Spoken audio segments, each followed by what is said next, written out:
नमस्कार। आपण मानंग पई मु आज मोर आउ एक स्वरचित कविता उपस्थापना करुची। कविताटी केमती लागिला शुणिला परे निश्चय लाइक कमेंट शेयर करिवे एवं सब्सक्राइब करिया को भूलिबेनी। चलंतु एथर शुणिबा कविता। कवितार शीर्षक गंगशिउलीर स्वप्न। गंगशिउली भी स्वप्न देखि पारे, ए अलगा कथा।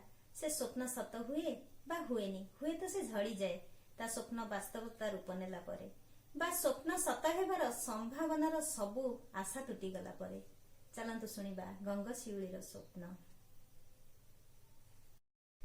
ज्योत्स्नासिक्त रातिरे गंगशिउलीर चादर उपरे, ज्योत्स्नासिक्त रातिरे गंगशिउलीर चादर उपरे सुगंधित बास्ना खेली जाए जेबे मो बगीचा झरकार फांक देई, जेबे मो बगीचा झरकार फांक देई से मृदु मलय बास्ना को मो प्रश्वासर साथे, से मृदु मलयर बास्ना को मो प्रश्वासर साथे हृदय पाखरे पहुंचाए, हृदय पाखरे पहुंचाए।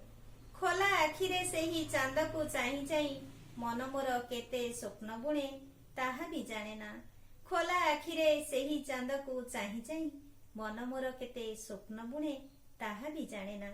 तारी भीतरे केते बेले सूर्यर कଅଁଳ किरण मुह को मो आच्छादित करे, तारी भीतरे केते बेले सूर्यर कଅଁଳ किरण मुह को मो आच्छादित करे।